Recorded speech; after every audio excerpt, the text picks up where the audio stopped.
The moment Avery Quinn saw the positive pregnancy test, she knew two things immediately. The baby was his, and if Luca Moretti found out, he would never let her go.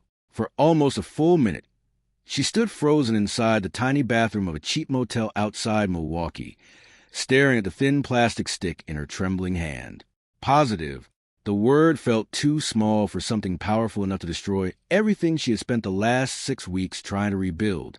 Outside the bathroom window, snow drifted quietly through the dark parking lot. A neon motel sign flashed red against the wet pavement. Somewhere in the next room, a television played too loudly through the wall. But Avery barely noticed any of it, because all she could think about was Luca Moretti, the most feared man in Chicago, the man she had loved enough to ruin herself for, the man she had run from. Avery closed her eyes and leaned against the sink. Her chest felt tight. Her stomach twisted violently beneath the oversized gray sweater hanging from her shoulders. She had spent the last month trying not to think about him, trying not to remember his face, trying not to remember the way his hands felt against her skin, the way his voice sounded in the middle of the night, the way he looked at her when nobody else was around. But now there was no escaping him, because Luca Moretti was no longer only part of her past. Now he was part of her future, too. Avery was 27 years old, intelligent, stubborn, and far too soft for the world she had spent the last 2 years living in. Before Luca, her life had been simple. She came from a small middle-class family outside Chicago. Her father had been a mechanic. Her mother worked long hours as a nurse. Avery grew up learning that money disappeared quickly. Trust disappeared even faster, and women like her survived by staying invisible. She had never belonged in the same world as Luca Moretti. Luca was 34, rich, powerful, and impossible to ignore. He owned half the city, without most people even realizing it. Nightclubs, hotels, restaurants, shipping companies, construction firms. Politicians smiled for him. Police officers looked the other way for him. Men twice his age still stood when he entered a room. He came from old Mafia blood. Avery came from nothing special. That difference should have kept them apart. Instead, it pulled them together. They met 18 months earlier at a private charity event in downtown Chicago. Avery had been working there temporarily, helping organize guest lists and schedules. Luca was not supposed to notice her. Men like him never noticed women carrying clipboards, but he did. At first, it was only small things. A look across the room, a conversation near the bar, a slow dance during the final hour of the event when most people had already left. Luca looked at Avery differently than other men did. He looked at her like she was something rare, something worth paying attention to. And Avery made the mistake of believing that meant something. Within weeks, they were seeing each other in secret. Private dinners, luxury hotels, quiet nights inside Luca's penthouse overlooking the city. He never called it a relationship. Men like Luca did not use words like love easily. But there were moments when Avery believed he felt it anyway. He remembered small things about her. The book she liked, the coffee she ordered, the scar on her wrist from falling off a bicycle when she was 9 years old. Sometimes, late at night, Luca would pull her against his chest and hold her so tightly that Avery almost believed he was afraid of losing her. That was a version of Luca nobody else saw. Not the cold man his enemies feared. Not the ruthless boss his family respected. Just a man carrying more loneliness than he knew what to do with. Avery fell in love with that version of him. That was her mistake. Because no matter how soft Luca could be behind closed doors, he still belonged to a violent world. And eventually, that world found its way into theirs. It started 3 months earlier. Avery arrived unexpectedly at Luca's penthouse one evening and found blood on the floor near the kitchen. Not a little blood, too much blood. One of Luca's men had been shot and dragged to the apartment after an attack outside the building. Luca stood in the middle of the room, wearing a black suit stained red at the cuff. 2 armed men stood nearby, while another cleaned blood from a marble floor. Luca looked angry when he saw her, not because she had done something wrong, because she had seen too much. That night, Avery realized the truth. No matter how much Luca cared about her, he would always choose his empire first. A week later, things got worse. Luca's mother invited Avery to lunch. Viviana Moretti was elegant, wealthy, and cruel in a way that never required raised voices. She wore cream-colored silk, expensive diamonds, and the kind of smile that made women feel small. During lunch, Viviana made it very clear that Avery would never be accepted into the Moretti family. She spoke about bloodlines, about status, about women who belonged in certain worlds and women who did not.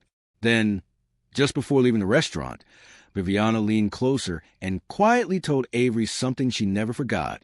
Women who stay too close to powerful men either disappear or learn how to survive being miserable. For days after that, Avery tried to ignore the fear growing inside her. She told herself Luca was different. She told herself he would protect her. Then she overheard something she was never supposed to hear. Luca was inside his office with two of his men. Avery had arrived early at the penthouse and stopped outside the half-open door when she heard her own name. One of the men asked if she was becoming a problem. Luca stayed silent for a moment. Then he said he would handle it himself. That sentence destroyed something inside her. Maybe he did not mean it the way she feared. Maybe he only meant he would deal with his family. Maybe he only meant he would protect her. But Avery grew up around enough disappointment to know that hope could be dangerous. And Luca Moretti was the most dangerous man she had ever known. So she left. She packed one suitcase while he was away on business in New York. She changed her phone number, closed her bank account, left behind expensive jewelry he bought her and the apartment he paid for. The only thing she took was a photograph of them together from 6 months earlier.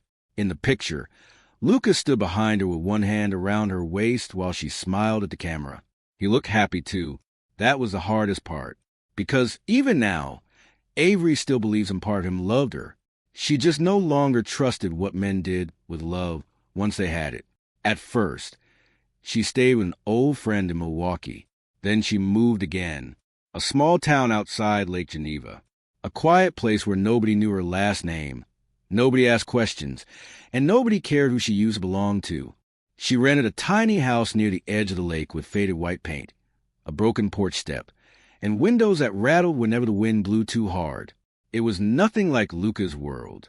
No marble floors, no luxury cars, no armed guards standing outside the door, just silence. And for a while, Avery thought silence might save her. Then the sickness started. Morning sickness, exhaustion, dizziness. At first, she blamed stress. But deep down, she already knew, which was why she found herself standing in that motel bathroom now, staring at the positive test in her shaking hand. Avery slowly lowered herself onto the edge of the bathtub, her eyes filled with tears. Not because she did not want the baby, because she already loved the baby, and that terrified her, because loving something in Luca Moretti's world was dangerous. Avery placed one hand over her stomach. She imagined Luca finding out. She imagined the look on his face. Shock first, then anger, then control. Because Luca would never let her raise his child far away from him. He would drag her back to Chicago, back into his world, back into the violence, fear, and power she had spent weeks trying to escape. And even worse, part of Avery still wanted him. That was the truth she hated most. She missed him every day. She missed the way he looked at her, the way he touched her, the way he said her name when nobody else was around. But missing him did not make him safe. Avery wiped her tears away quickly. Then she stood up, because she already knew what she had to do. She had to disappear completely. Over the next few weeks, Avery changed everything. She dyed her hair darker, started wearing loose sweaters and long coats. She stopped posting online, stopped using her real last name. She found work at a small bookstore near the lake and avoided places crowded enough for anyone to recognize her. Little by little, she built a quieter life, a lonely life, but a safer one. Months passed. Winter slowly turned into spring. Her stomach grew. The baby became real in ways she could no longer ignore. At night, Avery would sit near the lake with one hand resting over her stomach and wonder what kind of child this would be. Would the baby have Luca's eyes, his dark hair, his stubbornness? Would the child one day ask about their father? And what would Avery say then? That he was dangerous? That he was powerful? That he loved deeply but destroyed almost everything he touched? Some nights she cried because she missed him. Other nights she cried because she was relieved he did not know. Because if Luca found her, she did not know whether he would protect her or cage her. And there was a difference. One afternoon, nearly 5 months after she disappeared, Avery left the bookstore carrying a paper bag filled with groceries and prenatal vitamins hidden beneath a loaf of bread. The weather was warmer now. The streets near the lake were crowded with tourists and families. Avery kept her head down as she crossed the street. She never noticed the black SUV parked near the corner. She never noticed the man standing beside it. Tall, dark suit, scar near his jaw. One of Luca Moretti's oldest bodyguards. The man looked at her once. Then again, his eyes dropped briefly to the slight curve beneath her oversized coat. And suddenly his entire expression changed. Because after 5 months of searching, Luca Moretti's men had finally found the woman who disappeared. Luca Moretti could control an entire city, but he could not control the obsession he still felt for the woman who vanished without explanation. For the first week after Avery disappeared, Luca believed she would come back. She had left before, not for long, but long enough to make him angry, usually after a fight, usually after one of his colder moods. But she always came back. Because no matter how hard Avery tried to pretend otherwise, Luca knew she loved him. That was why he ignored the first few calls that went unanswered, why he waited 2 days before sending one of his men to her apartment, why he expected to find her sitting inside with tears in her eyes and some explanation ready. Instead, they found an empty apartment, closets cleared out, drawers empty, no note, no goodbye, nothing except a single-framed photograph left face down inside the bedroom trash can. Lucas stared at that picture for almost 10 minutes after his men brought it back to him. It was the one taken at the lake house 6 months earlier. Avery had been laughing at something he said. He stood behind her with one hand around her waist. For once, neither of them looked guarded. Neither of them looked lonely. That was what disturbed Luca most. Because people only threw away photographs when they wanted to forget. And Luca Moretti had never been the kind of man anyone forgot. The first month after Avery disappeared was ugly. Luca searched everywhere. Hotels, airports, train stations, old friends, former co-workers. He paid people to look for her in 3 different states. He had her phone records pulled, her bank activity tracked, her social media monitored. Nothing. It was like she had vanished from the world completely. That should not have been possible. Not in Luca's world. He found everyone eventually. People who owed him money. Men who betrayed him. Business rivals who ran to different countries, thinking they were safe. Nobody disappeared forever. But Avery did. That was what made it personal. By the 2nd month, Luca stopped sleeping properly. He worked longer hours. Became colder. Meaner. Men inside his organization started avoiding him because his temper had become impossible to predict. One mistake could ruin someone's entire week. Sometimes longer. Because anger was easier than admitting the truth. And the truth was simple. Luca missed her. He missed her in ways that made him feel weak. He missed her books sitting on the table in his penthouse. He missed the smell of her perfume on his shirts. He missed the way she always stood near the window in the mornings with coffee in her hand and sunlight in her hair. He even missed the annoying things. The way she stole fries from his plate. The way she left half-finished novels all over the apartment. The way she touched his face when she thought he looked too tired. Nobody had ever done that before. Nobody had ever looked at Luca Moretti like there was still something human left inside him. That was why he could not let her go. Everyone around him thought Avery had used him. His men said she was probably with someone else now. His uncle said women like Avery always disappeared once they got what they wanted. His mother said the same thing she had always said. A girl from a middle-class family was never going to survive in their world. Viviana Moretti pushed harder after Avery left. She arranged dinners with daughters of powerful families, beautiful women with rich fathers and expensive smiles, women who knew how to behave, women who came from old money and old blood. Luca hated every minute of it. He would sit through the dinners without speaking much, then leave before dessert. None of those women interested him. They were polished, predictable, forgettable. Avery had never been any of those things. Avery challenged him. She looked at him without fear when everyone else was terrified. She argued with him, questioned him, made him feel things he did not know what to do with. That was why she stayed in his mind long after she disappeared. One night, almost 3 months after she left, Luca walked into his bedroom and found one of her old sweaters hanging in the back of the closet. Soft gray fabric. Slightly too big for her. He picked it up without thinking. The smell of her perfume had almost disappeared by then. Almost. Luca sat on the edge of the bed, holding that sweater in his hands for over an hour. Because the worst part was not that Avery left. The worst part was that she left without believing he would come after her. That meant somewhere along the way, he had made her feel alone.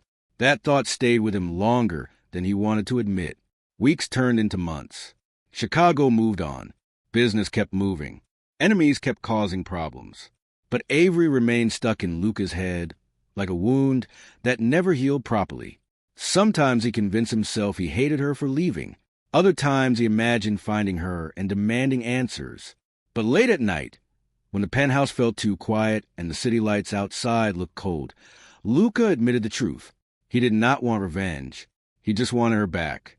By the 5th month, even his closest men had started believing Avery was gone for good. Only Luca refused, because deep down he knew something was wrong. Avery would never leave for money. She would never leave because she found someone else. And she would never disappear without a reason. That reason was the one thing he could not figure out. Then everything changed. It happened on a quiet Thursday afternoon. Luca sat inside his office overlooking downtown Chicago while rain hit the windows behind him. He was halfway through a meeting with 2 investors when one of his oldest bodyguards suddenly walked into the room without knocking. Marco Rinaldi never interrupted meetings, not unless something mattered. Luca looked up immediately. Marco's face was serious. "We found her." The room went completely silent. Luca stood so quickly that his chair nearly hit the wall behind him. For a second, he thought he heard wrong. Then Marco repeated it. "We found Avery." Luca dismissed everyone else from the office immediately. The moment the door shut, Marco handed him a file. Inside were 3 photographs. The first showed Avery leaving a bookstore near Lake Geneva. The second showed her standing outside a grocery store. The third showed her walking beside the lake in a long cream-colored coat. Luca stared at the pictures without moving, because after 5 months, Avery was finally real again. She looked different. Her hair was darker. Her face looked thinner. There was something more tired about her, but she was still Avery, still the woman he could not stop thinking about. Then Luca noticed something strange. Every outfit she wore looked oversized. Long coats, loose sweaters, baggy clothes. And in every picture, one of her hands stayed close to her stomach. Luca's expression changed slowly. At first, he did not understand why. Then he looked again, and suddenly, something cold moved through his chest, because Avery was hiding something. Marco noticed a change in his face. "There's more," he said carefully. Luca looked up. "She never stays out too long. She avoids crowded places. And every week she visits the same pharmacy near the lake." Luca said nothing. Marco hesitated. "She buys vitamins." Luca looked back down at the photographs. His eyes stopped on the 3rd picture. Avery stood near the water, with one hand resting lightly against the front of her coat. Protective, instinctive, almost unconscious. Luca felt his heartbeat slow, because suddenly everything started making sense. The disappearing, the secrecy, the fear, the reason she ran. For the first time in months, Luca looked shaken. Not angry, not cold, just shaken. Because there was only one reason a woman like Avery would disappear so completely. Only one reason she would hide from him this hard. Luca sat down slowly in his chair. He stared at the photographs for a long time. Then he thought about the last night they spent together. The way Avery looked at him. The way she almost said something before he left for New York. The way she had been quieter than usual for days before she disappeared. He remembered touching her face before leaving and telling her he would be back soon. At the time, she looked like she wanted to cry. Now he understood why. Because she already knew something he did not. Luca closed the file slowly. For the first time in his life, Fear touched him in a way violence never could. Because if Avery was pregnant, then she had been carrying his child all this time. Alone, the thought made him feel sick. Not because he did not want the baby. Because Avery believed he would hurt her if he found out. That was the part that nearly destroyed him. Marco stayed silent for several seconds before speaking again. "What do you want to do?" Luca looked down at the photographs one final time. Then he stood. His expression hardened immediately, not with anger, with certainty. Because no matter why Avery ran, no matter what she had been hiding, Luca knew one thing. He needed to see her himself.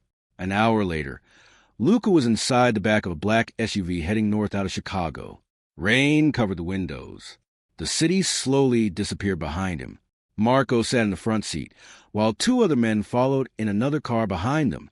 Luca remained silent the entire drive. He kept Avery's photograph in his hand the whole time. The one where she stood near the lake in the cream-colored coat. The one where her hand rested protectively over the front of her body. He looked at it again and again, because the more he stared at it, the more certain he became. Avery was pregnant, and if that child was his, then everything between them was about to change. Late that evening, Luca's SUV finally reached the quiet lake town where Avery had been hiding. The streets were smaller than Chicago, quieter. The air smelled like rain and pine trees. Marco pointed toward a small bookstore near the corner of the street. "She works there 3 days a week," he said. Luca looked out the window, and then he saw her. Avery stepped out of the bookstore wearing a long beige coat and carrying a paper bag against her chest. She looked smaller than he remembered, softer somehow. But what Luca noticed first was not her face. It was the way she moved. Slowly, carefully, protectively. The coat shifted slightly in the wind. And for one brief second, Luca saw the gentle curve beneath the fabric. His entire body went still. Because Avery was not only hiding from him, she was carrying his child. Avery thought she could hide the pregnancy forever, but one careless moment was enough to destroy every plan she made. For 6 months, Avery Quinn built her new life around one simple goal: stay invisible. She lived in a quiet town near Lake Geneva where nobody knew her last name, nobody asked questions, and nobody connected her to Luca Moretti. She rented a small apartment above an old flower shop on a quiet street lined with cafes, bookstores, and family-owned restaurants. The apartment was small, but it felt safe. There were soft cream walls, a narrow kitchen, old wooden floors, and a bedroom window that overlooked the lake. For the first time in years, Avery lived somewhere without bodyguards outside the door, expensive parties downstairs, or men with guns standing in hallways. At first, the silence felt strange. Then it became necessary. She worked part-time at the bookstore 3 days a week. On the other days, she stayed home, read novels, took slow walks near the water, and tried not to think too much about the life she left behind. But some things were impossible to ignore, like the baby growing inside her. By the 6th month, Avery could no longer hide the pregnancy from herself, even if she still hid it from everyone else. Her body had changed. Her stomach had started to round beneath her sweaters and coats. Her face looked softer. Her emotions felt sharper. Some mornings she woke up terrified. Other mornings she woke up with one hand resting against her stomach, quietly smiling at something only she could feel. Because despite the fear, despite the loneliness, despite the uncertainty, she already loved the baby. That was what made everything harder. At night, Avery would sit near the bedroom window with a blanket around her shoulders and think about the future. Sometimes she imagined raising the child alone. Sometimes she imagined a little girl with Luca's dark eyes. Other times she imagined a little boy with a stubborn expression and quiet intensity. That was the dangerous part, because every happy thought somehow led back to Luca. She still loved him, no matter how hard she tried not to. She still remembered the way he looked at her when nobody else was watching, the way his hand rested against her back when they walked together, the way he became softer around her without realizing it. But she also remembered the darker parts of him, the control, the anger, the violence. Luca Moretti loved deeply, but he possessed even deeper, and Avery knew if he discovered the truth, he would never let her leave again. That fear stayed with her every day. She kept her routine small and predictable. Morning walks, bookstore shifts, doctor appointments in the next town over where fewer people knew her face. She wore oversized sweaters, long coats, and loose dresses even when the weather started getting warmer. She avoided mirrors when she could, because every time she looked at herself, she saw proof that her secret was becoming harder to hide. One afternoon, Avery stood inside a small baby store 2 streets away from her apartment. She had only gone in to buy a blanket. Something simple, neutral colors, nothing expensive. But when she reached the back of the store and saw rows of tiny clothes hanging neatly on the walls, something inside her cracked. Tiny socks, little hats, small shoes no bigger than her hand. For a few seconds, Avery forgot about fear. She forgot about Luca. She forgot about everything except the tiny life growing inside her. She picked up a soft white baby sweater and held it against her chest. Then tears suddenly filled her eyes, because for the first time, the pregnancy felt real in a way that terrified her. She was going to be someone's mother, and she was going to do it alone. Across the street, parked inside a black SUV with tinted windows, Luca Moretti watched her through the glass. He had been in town for almost 2 days. 2 days of watching Avery from a distance, watching her leave the bookstore, watching her walk beside the lake, watching her sit alone at a cafe with one hand resting against her stomach when she thought nobody noticed. The first day, Luca tried to convince himself he was wrong, tried to believe there was another explanation, but now there was no denying it. Avery was pregnant, and she had hidden it from him for months. That realization stayed inside Luca like a slow-burning fire. Not because he was angry about the baby. Because he was angry she felt she had to carry it alone. He watched Avery leave the baby store, holding a small paper bag against her chest. Her expression looked distant, tired, sad. Luca had never seen her look more beautiful, or more alone. He almost got out of the car then, almost walked across the street, and demanded answers. But something stopped him, because for the first time in his life, Luca was afraid that if he pushed too hard, Avery would disappear again. So instead, he waited. Over the next 3 days, Luca stayed in the lake town quietly. He rented a private house outside town and kept only Marco with him. No large security team, no public attention. He watched Avery carefully, not in the cruel way people watch strangers. In the desperate way men watch the only thing they are afraid to lose. He noticed everything. The way she held the railing when walking downstairs. The way she rubbed her lower back when she thought nobody could see. The way she sometimes smiled to herself for no reason at all. He also noticed how lonely she looked. Avery rarely spent time with anyone. She smiled politely at customers in the bookstore. She spoke to an older woman who owned the flower shop downstairs. But most of the time, she was alone. That bothered Luca more than he expected, because he knew Avery hated loneliness. And somehow, she had chosen it anyway. One rainy afternoon, Luca followed Avery farther than usual. She drove nearly 40 minutes outside town to a private women's clinic near the edge of the lake. The building was small, quiet, and surrounded by tall trees. Luca parked across the street and watched Avery step out of the car. She held one hand against her stomach as she walked carefully toward the entrance. Luca looked at the sign outside the building. Women's Health and Family Clinic. For a moment, he could not breathe properly, because suddenly, the truth was standing right in front of him. Avery disappeared inside. Luca sat in the car staring at the building for almost 15 minutes. He knew he should leave. He knew following her there crossed a line. But something stronger than reason pulled him out of the car. He walked into the clinic quietly. The waiting room smelled like coffee and clean linen. Soft music played somewhere in the background. Women sat in chairs holding magazines or talking quietly with husband beside them. Luca looked completely out of place. Dark coat, sharp expression. The kind of man who carried danger into every room without trying. One of the nurses behind the desk looked up at him nervously. Before she could ask who he was, Luca noticed Avery standing near the hallway, leading toward the exam rooms. She had not seen him yet. She stood with one hand against her stomach, while speaking quietly to a nurse. Then she turned. The moment she saw Luca, all the color disappeared from her face. For several seconds, neither of them moved. Avery looked terrified, not because she hated him, because she knew exactly why he was there.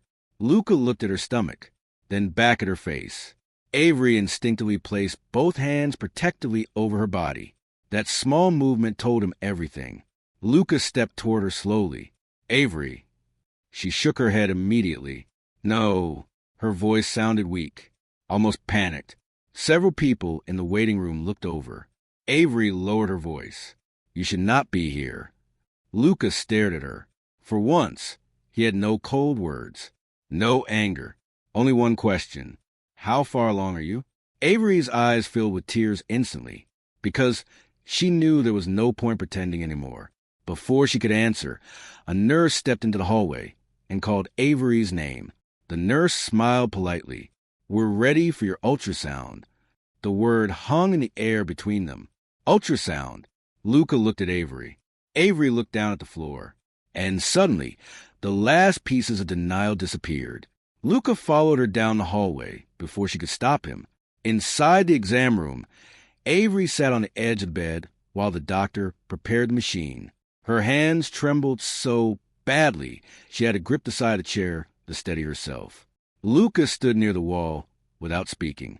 He looked angry from the outside, but inside, he felt like his entire world was changing too fast to understand. The doctor glanced between them awkwardly, but said nothing. A few minutes later, Avery slowly lay back on the bed. The room remained silent, except for the soft hum of the machine. Then the doctor placed a monitor beside her. The screen flickered. A blurry image appeared. At first, Luca did not understand what he was seeing. Then the doctor moved the scanner slightly, and there it was, small, real, alive, the shape of a baby. Luca stared at the screen without blinking. His chest felt tight, because for the first time in his life, Luca Moretti felt something stronger than fear. He felt helpless. Then the room filled with the sound of a heartbeat. Fast, steady, real. Avery closed her eyes immediately as tears slid down her cheeks. Because no matter how hard she tried to stay strong, hearing that sound always destroyed her. Luca looked at the screen, then at Avery, then back at the screen again. He looked shaken in a way Avery had never seen before, like someone had taken every piece of power away from him at once. The doctor quietly explained measurements, dates, and health updates, but Luca barely heard any of it, because all he could focus on was a heartbeat, and the fact that Avery had been carrying his child all this time. When the appointment finally ended, the doctor stepped out of the room to give them privacy. Avery sat up slowly, wiping tears from her face. Luca stood near the door, still silent, still staring at the ultrasound image lying on the small table beside her. For several seconds, nobody moved. Then Luca looked at her. His voice sounded lower than usual, almost broken. "Tell me the truth." Avery looked down at the ultrasound picture in her hands. Then she placed one trembling hand over her stomach. When she finally spoke, her voice barely sounded above a whisper. "The baby is yours." The most feared man in the city had survived bullets, betrayal, and bloodshed, but nothing prepared him for the moment he realized he was going to be a father. For several long seconds after Avery admitted the truth, Luca Moretti could not speak. "The baby is yours." Those 4 words changed everything. Luca stood near the clinic door staring at her, like he no longer recognized the world around him. He had spent months imagining every possible reason for Avery's disappearance. Another man, fear, betrayal, a secret, but never this. Never a child. Never the idea that while he searched for her across cities and states, Avery had been carrying his baby completely alone. That truth hit harder than any bullet ever had. Because Luca knew exactly what kind of man he had been. Cold, possessive, violent. The kind of man people feared more than they trusted. And somehow, Avery had looked at that man and decided she would rather disappear than tell him she was pregnant. That realization hurt more than he wanted to admit. Avery sat quietly on the edge of the clinic bed with the ultrasound picture still in her hands. Her eyes looked red from crying. One hand rested protectively over her stomach. Luca kept staring at that small movement, because suddenly everything felt different. He was no longer looking at Avery alone. He was looking at the mother of his child, the woman carrying a part of him inside her. That thought should have terrified him. Instead, it made something shift deep inside his chest. For the first time in years, Luca felt protective in a way that had nothing to do with power. He moved closer slowly. Not too close. Not enough to scare her. His voice sounded rough when he finally spoke. "How long have you known?" Avery lowered her eyes. "Almost since the beginning." Luca looked away briefly. That meant she had known before she left Chicago, before she vanished, before he spent months tearing apart half the city, trying to find her. "You knew," he said quietly, "and you still left." Avery's face tightened. "Because I had to." Luca looked back at her. "No," he said, "you chose to." The words came out sharper than he intended. Pain had a way of turning into anger, when Luca did not know what else to do with it. Avery stood slowly. "You think I wanted this?" she asked softly. "You think I wanted to leave and do everything alone?" Luca remained silent, because part of him knew the answer already. Avery looked down at the ultrasound picture in her hands. "I left because I was afraid." Those words made the room feel smaller. Luca stared at her. "Afraid of me?" Avery looked at him for a long moment, and that silence answered him before she even spoke. "Yes." The word hit him harder than he expected, because Luca had spent his whole life becoming someone people feared. He built his empire around that fear. He used it like armor, like protection. But hearing Avery say it felt different, because she was the one person he never wanted to scare. Avery looked away toward the window. "When I found out I was pregnant, I wanted to tell you," she said quietly. "But then I thought about what would happen after." Luca's jaw tightened. "You thought I would hurt you?" "No," Avery said softly. "I thought you would never let me leave." Luca looked down, because she was right. If Avery had told him about the baby before leaving, he would have locked down every exit in Chicago before letting her disappear. Not because he wanted to hurt her, because he would have convinced himself he was protecting her. That was the problem. Men like Luca often call control by softer names. Protection, love, loyalty. But sometimes it was still control. Avery looked back at him. "You had taken over everything," she said.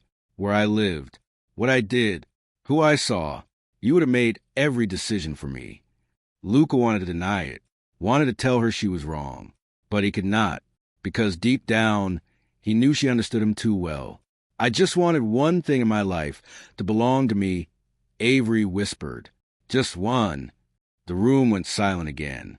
Luca looked at her, at the tears in her eyes, at the hand resting protectively over her stomach.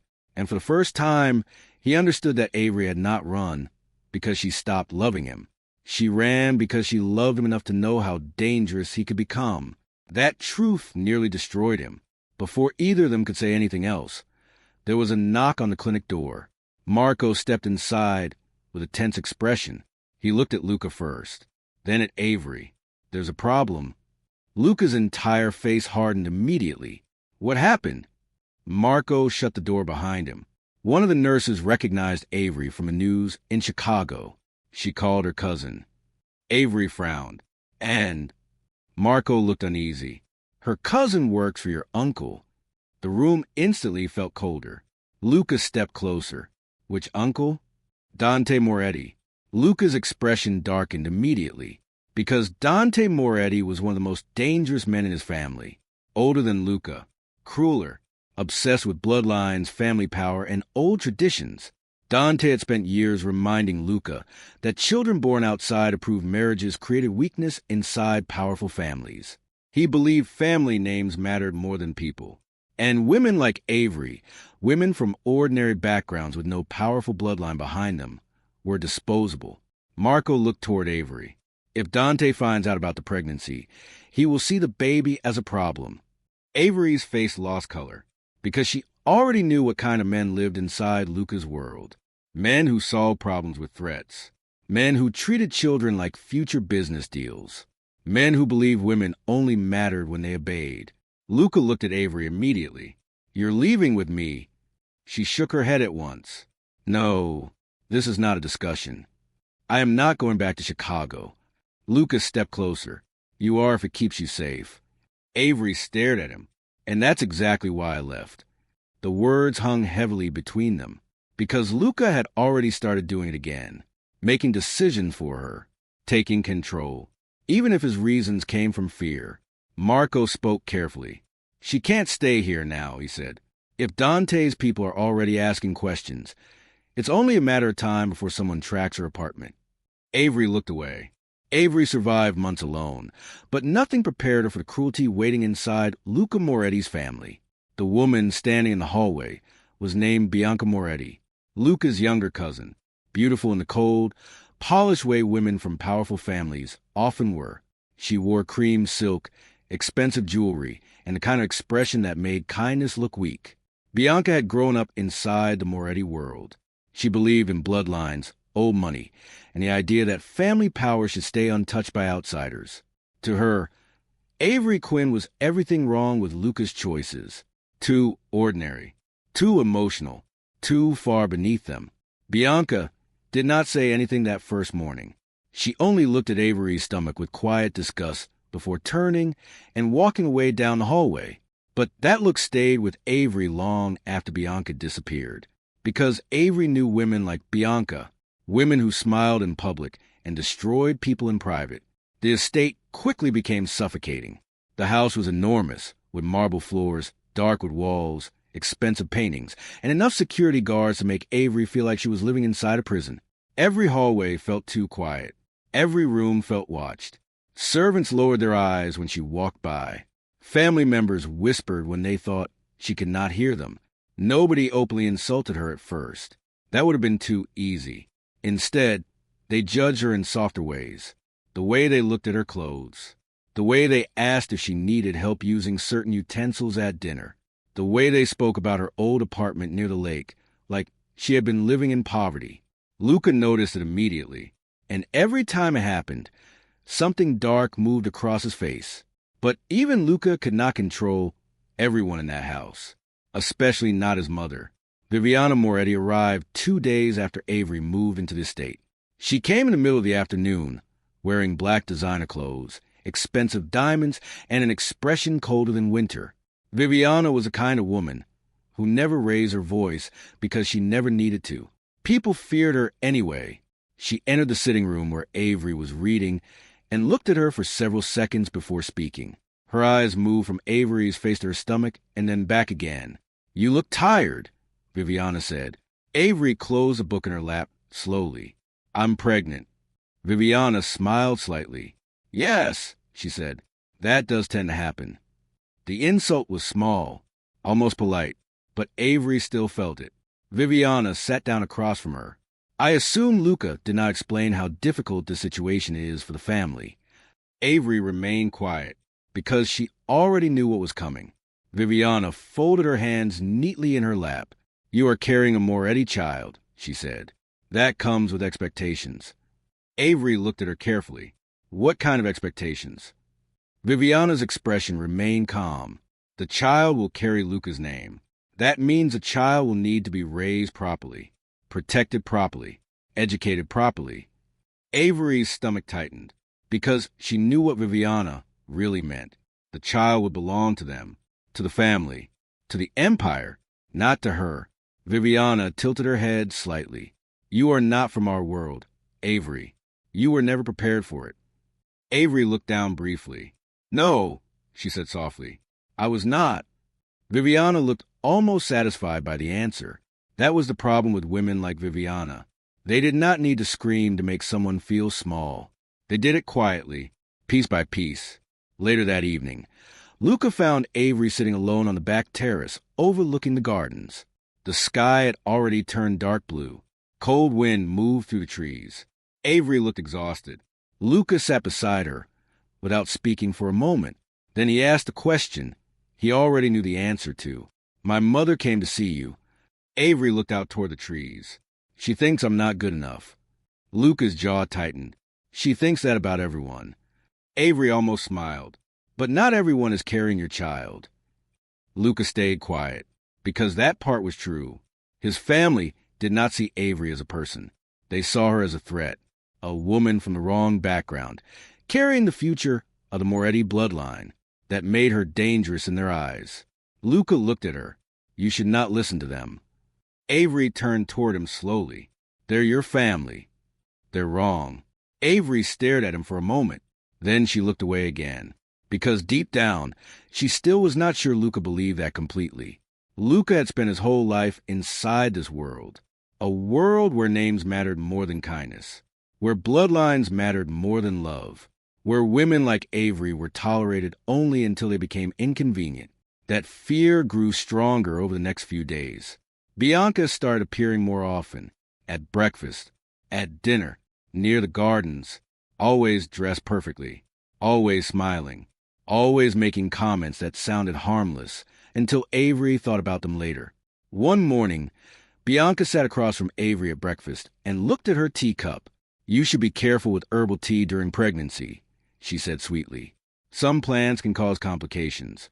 Avery looked down at the cup immediately. Bianca smiled. Of course.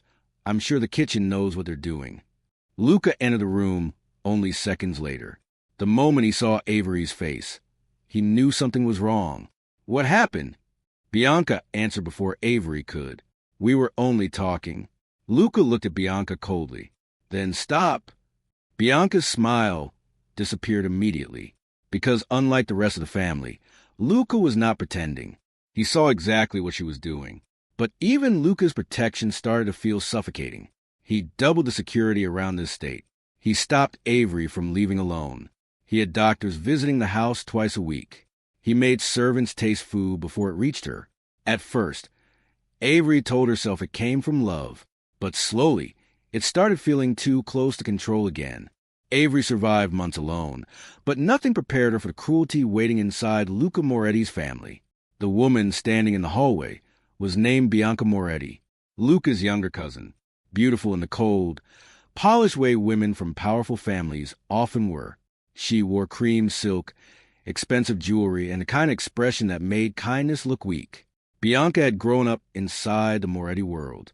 She believed in bloodlines, old money, and the idea that family power should stay untouched by outsiders. To her, Avery Quinn was everything wrong with Luca's choices. Too ordinary, too emotional, too far beneath them. Bianca did not say anything that first morning. She only looked at Avery's stomach with quiet disgust before turning and walking away down the hallway. But that look stayed with Avery long after Bianca disappeared. Because Avery knew women like Bianca, women who smiled in public and destroyed people in private. The estate quickly became suffocating. The house was enormous, with marble floors, dark with walls, expensive paintings, and enough security guards to make Avery feel like she was living inside a prison. Every hallway felt too quiet. Every room felt watched. Servants lowered their eyes when she walked by. Family members whispered when they thought she could not hear them. Nobody openly insulted her at first. That would have been too easy. Instead, they judged her in softer ways. The way they looked at her clothes. The way they asked if she needed help using certain utensils at dinner. The way they spoke about her old apartment near the lake, like she had been living in poverty.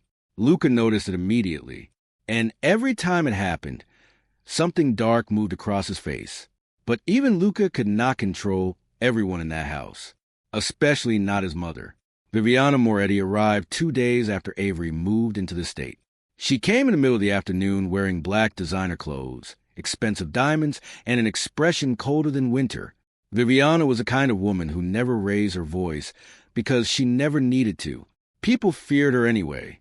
She entered the sitting room where Avery was reading and looked at her for several seconds before speaking. Her eyes moved from Avery's face to her stomach and then back again. You look tired, Viviana said. Avery closed the book in her lap slowly. I'm pregnant. Viviana smiled slightly. Yes, she said. That does tend to happen. The insult was small, almost polite, but Avery still felt it. Viviana sat down across from her. I assume Luca did not explain how difficult the situation is for the family. Avery remained quiet, because she already knew what was coming. Viviana folded her hands neatly in her lap. You are carrying a Moretti child, she said. That comes with expectations. Avery looked at her carefully. What kind of expectations? Viviana's expression remained calm. The child will carry Luca's name. That means the child will need to be raised properly, protected properly, educated properly. Avery's stomach tightened, because she knew what Viviana really meant. The child would belong to them, to the family, to the empire, not to her. Viviana tilted her head slightly. You are not from our world, Avery. You were never prepared for it. Avery looked down briefly. No, she said softly. I was not. Viviana looked almost satisfied by the answer. That was the problem with women like Viviana. They did not need to scream to make someone feel small. They did it quietly, piece by piece. Later that evening, Luca found Avery sitting alone on the back terrace, overlooking the gardens. The sky had already turned dark blue. Cold wind moved through the trees. Avery looked exhausted. Luca sat beside her, without speaking for a moment. Then he asked a question he already knew the answer to. My mother came to see you. Avery looked out toward the trees. She thinks I'm not good enough. Luca's jaw tightened. She thinks that about everyone. Avery almost smiled. But not everyone is carrying your child. Luca stayed quiet, because that part was true. His family did not see Avery as a person. They saw her as a threat, a woman from the wrong background, carrying the future of the Moretti bloodline. That made her dangerous in their eyes. Luca looked at her. You should not listen to them. Avery turned toward him slowly. They're your family. They're wrong. Avery stared at him for a moment. Then she looked away again, because deep down, she still was not sure Luca believed that completely. Luca had spent his whole life inside this world, a world where names mattered more than kindness, where bloodlines mattered more than love, where women like Avery were tolerated only until they became inconvenient. That fear grew stronger over the next few days. Bianca started appearing more often, at breakfast, at dinner, near the gardens, always dressed perfectly, always smiling, always making comments that sounded harmless until Avery thought about them later. One morning, Bianca sat across from Avery at breakfast and looked at her teacup. You should be careful with herbal tea during pregnancy, she said sweetly. Some plants can cause complications. Avery looked down at the cup immediately. Bianca smiled. Of course, I'm sure the kitchen knows what they're doing. Luca entered the room only seconds later. The moment he saw Avery's face, he knew something was wrong. What happened? Bianca answered before Avery could. We were only talking. Luca looked at Bianca coldly. Then stop. Bianca's smile disappeared immediately, because unlike the rest of the family, Luca was not pretending. He saw exactly what she was doing. But even Luca's protection started to feel suffocating. He doubled the security around this estate. He stopped Avery from leaving alone. He had doctors visiting the house twice a week. He made servants taste food before it reached her. At first, Avery told herself it came from love, but slowly, it started feeling too close to control again. One afternoon, Avery tried to go for a walk outside the estate gardens by herself. Before she reached the front gate, 2 guards stepped in front of her. Mr. Moretti said you can't leave alone. Avery looked at them in disbelief. He said that. The guards nodded. Avery felt anger rise immediately, because for months she had survived on her own. Now she could not even leave the house without permission. That night, she confronted Luca inside his office. You do not get to lock me inside this place. Luca looked up from his desk. I'm keeping you safe. You're controlling me. His expression darkened. There's a difference. Avery shook her head. No, she said quietly. Not always. The words hit Luca harder than she realized, because deep down, he feared she was right. He stood and walked toward her slowly. You think I'm trying to trap you here, he said.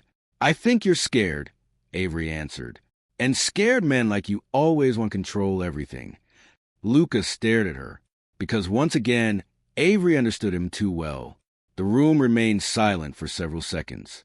Then Luca spoke more quietly. When I was 10 years old, my father had another child with a woman outside this family. Avery frowned slightly. Luca rarely spoke about his childhood. He wanted to leave with her, Luca continued. But my grandfather found out. Avery's chest tightened, because she already knew the story would end badly. Luca looked away toward the window. They took the baby from her after it was born.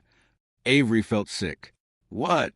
They told everyone the child died, Luca said quietly, but it didn't. The room suddenly felt colder. Luca looked back at her. My grandfather gave the baby to another family in Sicily and made sure the mother never saw him again. Avery stared at him in horror. Why? Because she came from the wrong background, Luca answered. Because they thought she would ruin the Moretti bloodline. Avery looked down at her stomach immediately, because suddenly she understood something terrifying. This family had done it before. Luca noticed a fear in her face immediately. That will not happen to you, he said. But for the first time since returning to Chicago, Avery was not sure she believed him. 3 nights later, Avery woke up feeling sick. Sharp pain twisted low in her stomach. At first, she thought it was stress. Then she noticed something strange. The tea left beside her bed from earlier that evening had a bitter smell, different from usual. Avery sat up slowly. Her hands shook as she reached for the cup. The room felt too quiet, too cold. Something inside her told her not to drink it. The next morning, while Luca was downstairs at a meeting, Avery quietly brought the tea to one of the doctors visiting the estate. An hour later, the doctor returned looking pale. There was something mixed into it, he said carefully. Avery's entire body went cold. What kind of something? The doctor hesitated. Enough to cause contractions. Avery felt like she could not breathe, because suddenly every look, every whisper, every warning inside the house made sense. This was not fear. This was not paranoia. Someone inside Luca's family was trying to make sure her baby was never born. The people trying to destroy Avery were not strangers. They were connected to the man she loved. The moment Luca heard what the doctor found in Avery's tea, something inside him snapped. He stood in the private office near the back of the estate with the untouched cup sitting on the desk between them. The doctor looked pale. Avery looked shaken. And Luca looked like the kind of man who could destroy an entire city without blinking. What was in it? He asked coldly. The doctor swallowed hard. A mixture of herbs and medication, he said carefully. Not enough to kill her, but enough to trigger severe bleeding or contractions if she drank too much of it. Avery lowered her eyes immediately, because suddenly all the fear she had been trying to control became real. Someone had not just wanted to scare her. Someone wanted the pregnancy gone. Luca looked at the teacup for several seconds. Then he slowly turned toward the security guard standing outside the office door. Lock down the house. The guard moved immediately. Within minutes, no one was allowed to leave the estate. Phones were taken. Cars were searched. Servants, drivers, cooks, and guards were questioned one by one. The entire house felt different after that. Colder, more dangerous, because secrets were no longer hiding behind polite smiles. Now everyone knew there was a traitor inside the family. Avery sat inside her bedroom upstairs with one hand resting over her stomach, while rain hit the windows outside. For the first time since coming back to Chicago, she truly understood how alone she was, because the people around her did not see her as a woman carrying a child. They saw her as a threat to power, a threat to money, a threat to the future they wanted for Luca. That realization hurt more than she expected, not because she cared about their approval, because deep down, part of her had hoped someone inside Luca's world would eventually accept her. Now she knew better. An hour later, Luca entered the bedroom. His face looked hard. His hands were clenched at his sides. Avery looked up immediately. You know who did it? It was not a question. Luca remained silent for several seconds. Then he nodded once. Bianca. Avery closed her eyes briefly, because somehow she had already known. Bianca had never hidden her hatred well, but hearing it out loud still felt different. Why? Avery whispered. Luca looked away toward the window. Because she thinks if something happens to the baby, I'll go back to the future the family planned for me. Avery frowned. What future? Luca's expression darkened. My uncle Dante has been trying to merge our family with another organization in New York. He wanted me to marry the daughter of a man named Victor Salazar. Avery looked at him carefully. An arranged marriage? Luca nodded. Salazar has money, connections, and political influence. Dante thinks joining the families will make the Moretti name untouchable. Avery's stomach tightened. And me? Luca looked at her. You ruined that plan. Those words sat heavily between them, because for the first time, Avery understood just how much power and money were tied to her pregnancy. This was not only about jealousy. It was about inheritance. If Avery's child was born, Luca would never marry the woman his family chose. The baby would become the future heir to his empire. That made the child dangerous. Luca stepped closer. Bianca was helping Dante, he said quietly, but she wasn't doing it alone. Avery looked at him. Who else? Luca hesitated, and somehow that hesitation hurt worse than the answer, because Avery already knew it had to be someone she trusted. Margaret. Avery stared at him in disbelief. No. Luca's face remained serious. The older woman from the lake house, he said. The one who helped you after you left. Avery felt all the air leave her lungs, because Margaret had been the only person she trusted during those months alone. The only person who cooked for her, checked on her, and promised she was safe. She would never. She was paid, Luca said quietly. Avery shook her head immediately. No. Luca looked down briefly. We found bank transfers, cash deposits, calls between her and Bianca. Avery felt sick, because betrayal always hurt more when it came from the people who seemed kind. Tears filled her eyes instantly. Why would she do that? Luca's jaw tightened, because Dante promised to pay off her debts. Her husband left her with almost nothing. She owed money to people connected to our family. Avery sat down slowly on the edge of the bed, because suddenly, even her safe memories felt ruined. The lake house, the quiet mornings, the dinners Margaret cooked, all of it had been poisoned by the truth. She was watching me, Avery whispered. Luca nodded once. She told Bianca about your appointments, your routine, the pregnancy. Avery placed both hands over her stomach protectively, because now she understood something terrifying. She had never truly escaped Luca's world. Even when she thought she was hidden, his family had still been watching her. Luca noticed the fear in her face immediately. He moved closer and crouched in front of her. For what it's worth, he said quietly, I didn't know. Avery looked at him, and for the first time in a long time, Luca did not look powerful. He looked guilty, because he knew this was his fault too, not directly.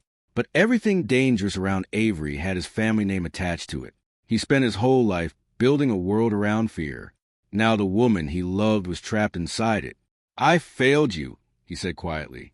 Avery looked down. You keep saying that. Because it's true. The room stayed silent. Luca looked at her with something raw in his eyes. First, I failed to protect you from me, he said. Now I failed to protect you from them. Avery wanted to stay angry, wanted to keep her distance. But something in his voice made that difficult. Because for once, Luca was not speaking like a man trying to win. He was speaking like a man finally admitting how much damage he caused. Later that evening, Luca went downstairs to confront Bianca. He found her sitting in the library with a glass of wine in her hand. She looked calm, too calm, as if she still believed she could talk her way out of what she had done. Luca shut the library door behind him. Bianca looked up slowly.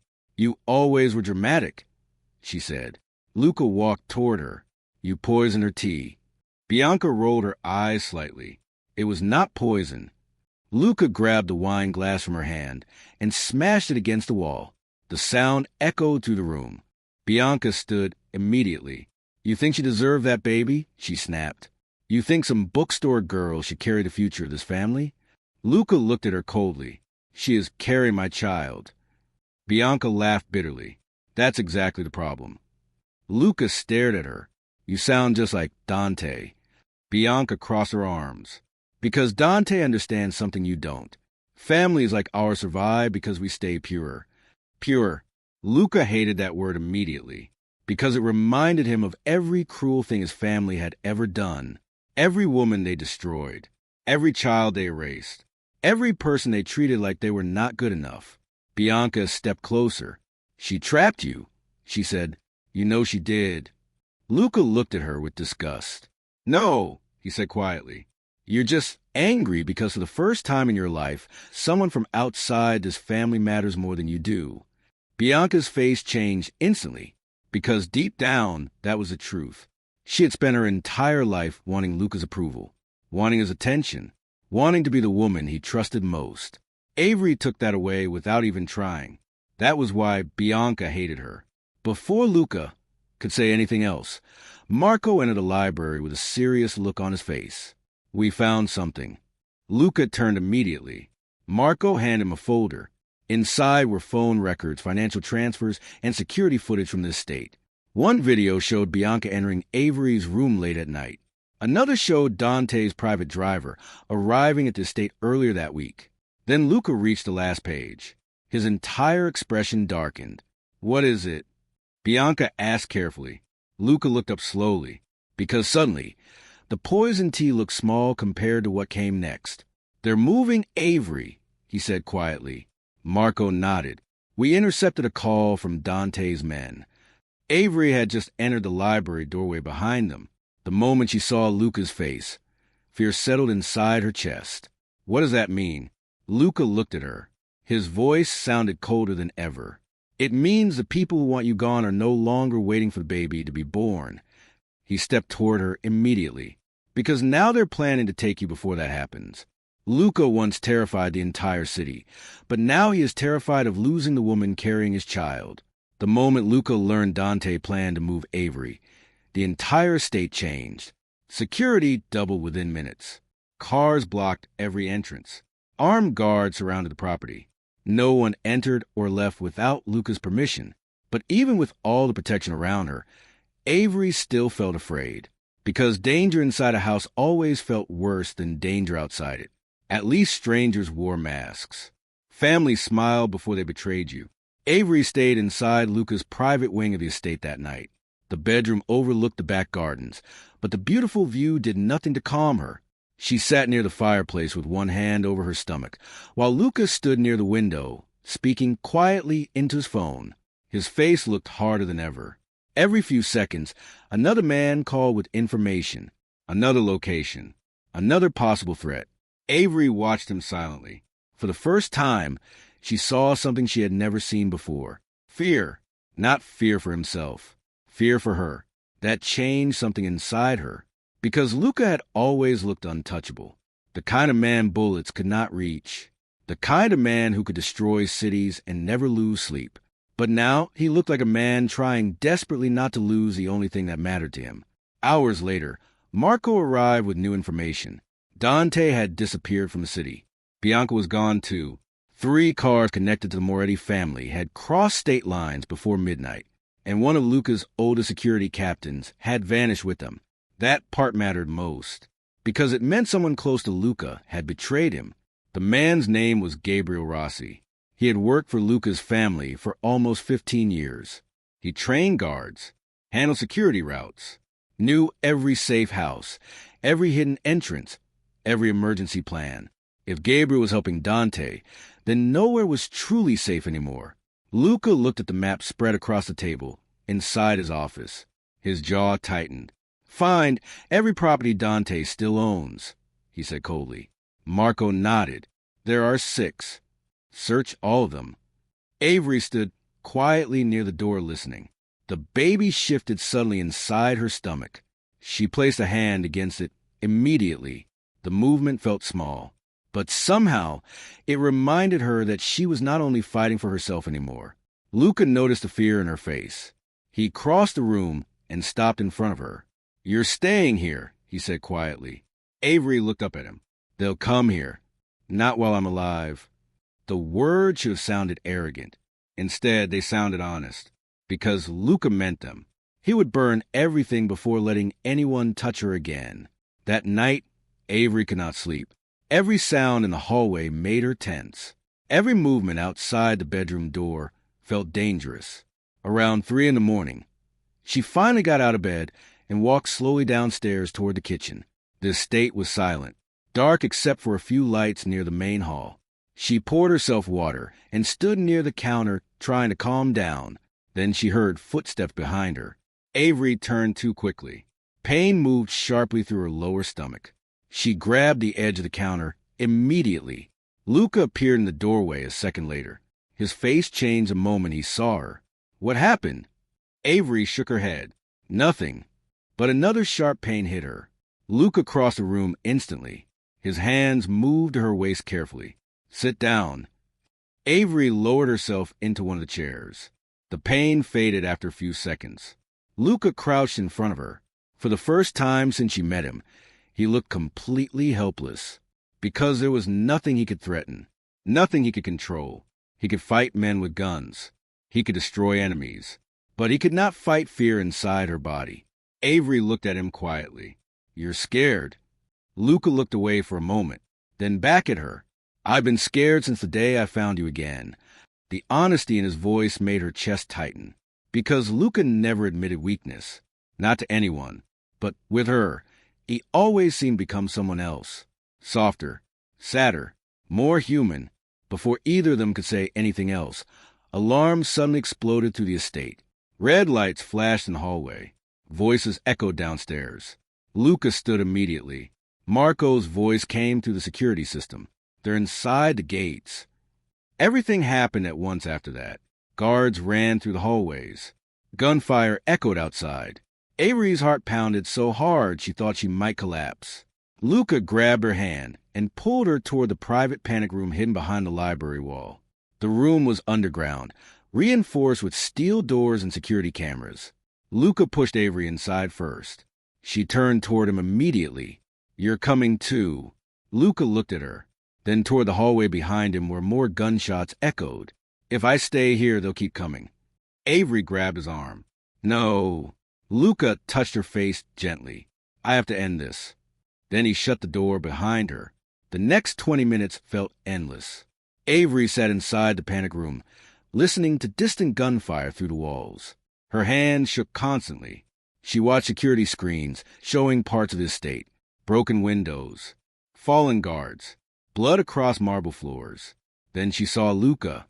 He moved through the estate like something dangerous and unstoppable. Every part of him looked colder than ever, because this was no longer about business. It was no longer about family loyalty. This was about her, and that made Luca more dangerous than anyone in the house. Upstairs, Dante's men pushed through the main hallway. Gabriel Rossi led them, the same man who once swore loyalty to Luca. He held a gun in one hand while shouting orders to the others. Then Luca appeared in the hall. For 1 second, nobody moved, because everyone in the room knew what Luca looked like when he was angry. But this was something else. This was grief mixed with rage. The kind of anger that only came when someone threatened the people you loved. Gabriel raised his weapon first.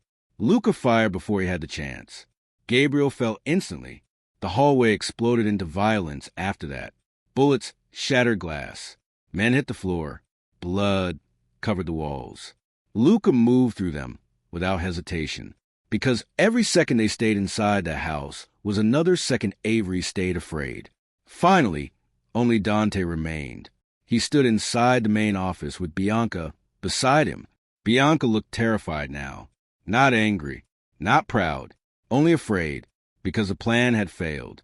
And Luca looked like a man who had nothing left to lose. Dante kept one hand near his gun. You would destroy your whole family for her? Luca looked at him coldly.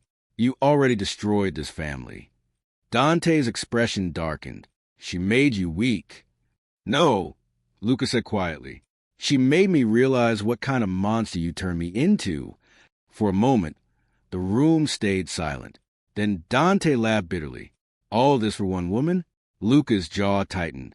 All this for my child. That answer changed something, because even Bianca looked shocked. For the first time, she understood that Luca was never going to let Avery go. Not for power, not for money, not for family. Dante saw it too. That was why he reached the gun. But Luca was faster. The shot echoed through the office. Dante collapsed against the desk. The gun fell from his hand.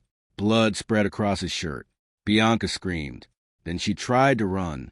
Marco stopped her before she reached the door. Within minutes, police sirens filled the estate. The nightmare was finally over. By sunrise, every news station in the city was reporting the truth. Dante Moretti's crimes, the attacks on Avery, the poisoned tea, the kidnapping plans, the money transfers, the hidden deals. Everything came out at once. The Moretti family name collapsed overnight. Board members resigned. Business partners disappeared. People who once feared Dante suddenly acted like they never knew him. Bianca was arrested before noon. Gabriel Rossi died before reaching the hospital. And Luca willingly handed over enough evidence to destroy what remained of the family empire, because none of it mattered anymore. Money, power, reputation. None of it was worth Avery's life. Hours later, the estate felt strangely quiet. Police had left. Most of the guards were gone. The house finally looked peaceful again. Avery stood in the garden behind his estate, wrapped in one of Luca's coats. The morning sun touched the trees. For the first time in weeks, everything felt still. Luca walked toward her slowly. There was dried blood on his shirt, a bruise near his jaw, a cut above his eye. But he was alive. Avery looked at him. Then she stepped closer and touched the cut near his face carefully. Luca closed his eyes for 1 second, because after everything that happened, even her smallest touch still felt like something sacred. "You scared me," Avery whispered. Luca looked at her. "You scare me, too." Avery frowned slightly. He placed one hand over hers against his chest. "Because I never knew I could lose this much." Tears filled Avery's eyes immediately, because she believed him. Luca was not afraid of death. He was afraid of loving something he could not survive losing. For a few seconds, they simply stood there together. No anger, no distance, only exhaustion and relief. Then Avery suddenly froze. A sharp pain moved through her stomach. Her entire face changed. Luca saw it instantly. "What is it?" Another pain hit harder this time. Avery grabbed his arm. Her breathing became uneven. Fear spread across Luca's face immediately, because he knew that look. Blood slowly appeared beneath the edge of Avery's dress. Luca felt his entire world stop. Avery looked down at the blood, then back at him. Her voice shook. "I think the baby is coming." Avery spent months trying to keep Luca away from the baby, but in the end, he became the only reason she survived. The drive to the hospital felt endless. Luca held Avery's hand the entire way. One moment she was breathing through the pain. The next, she was gripping his arm so tightly that her nails left marks across his skin. But Luca never moved away.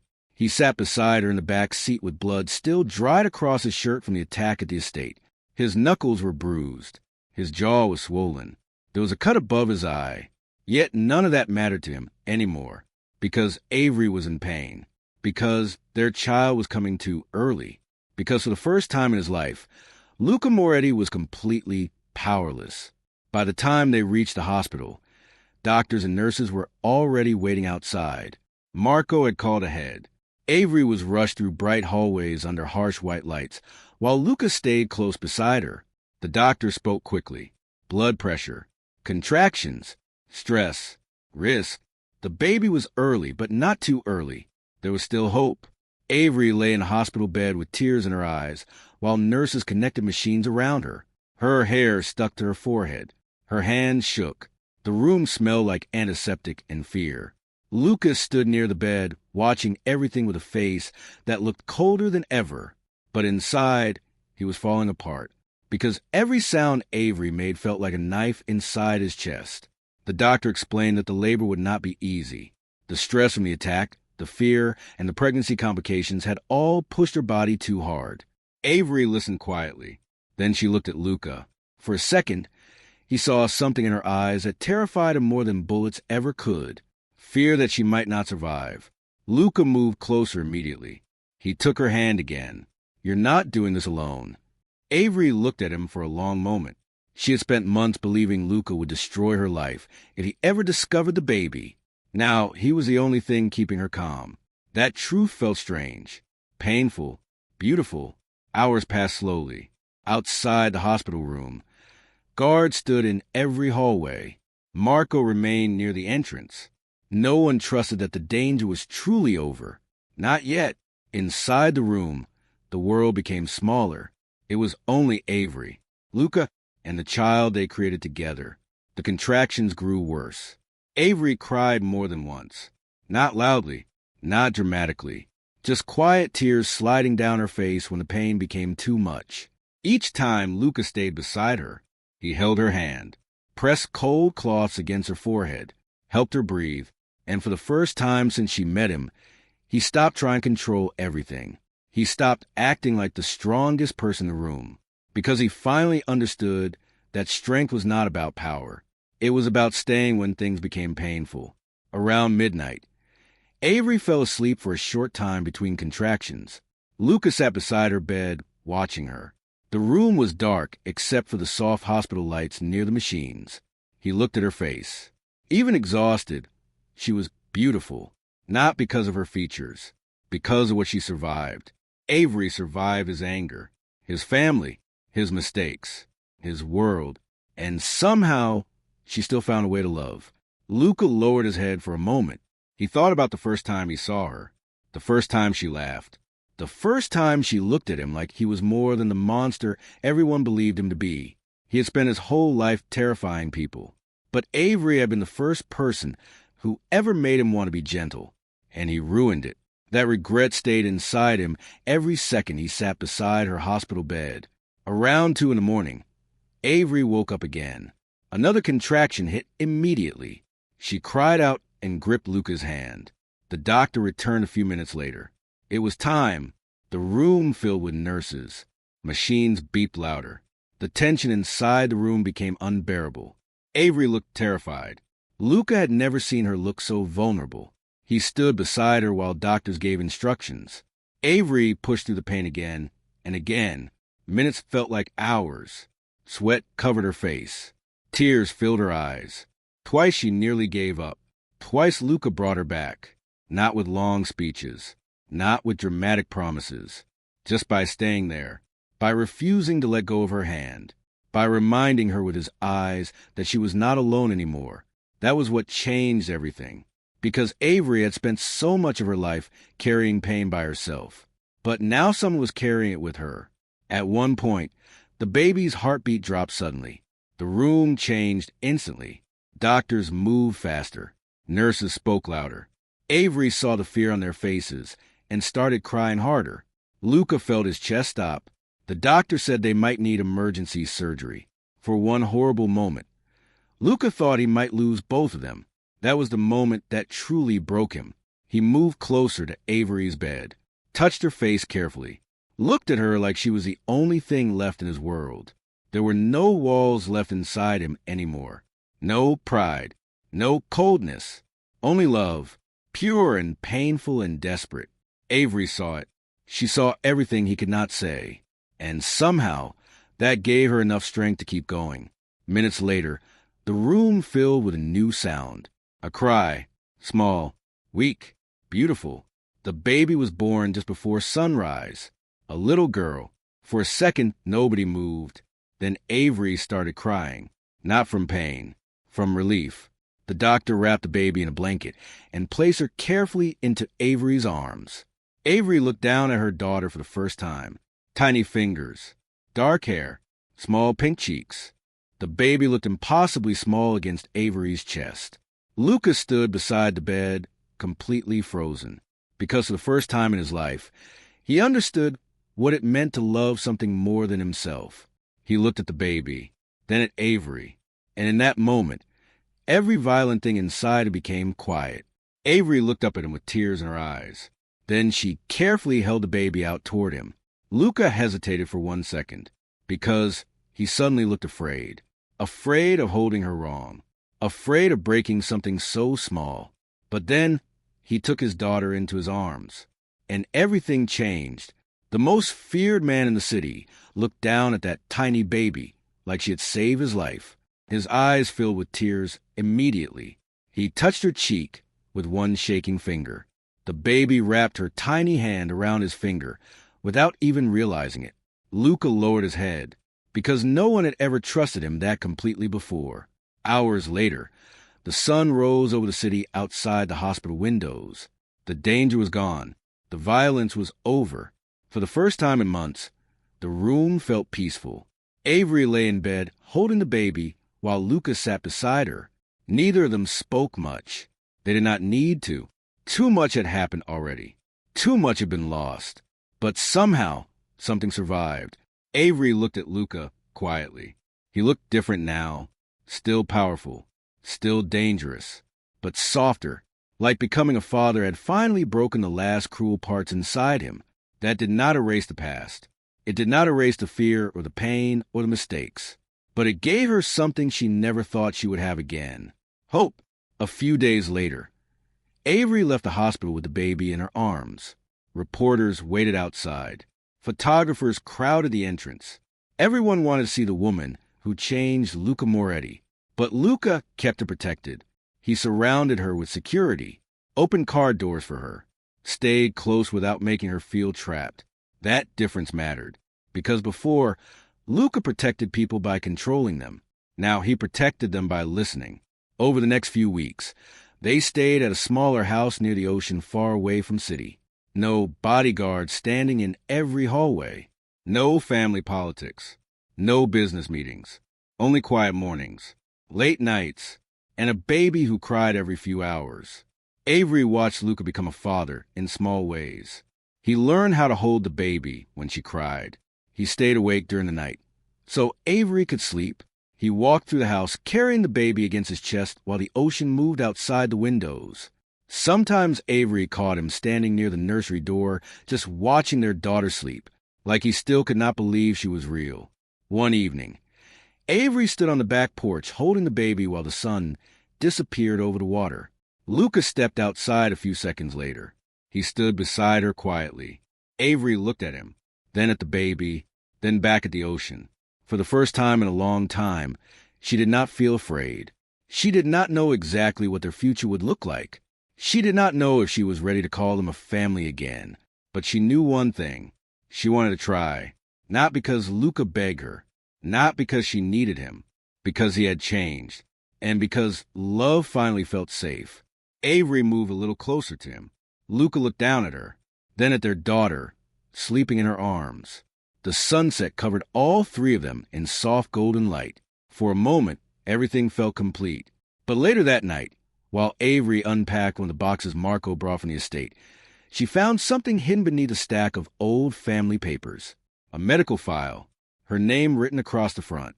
Avery frowned and opened it slowly.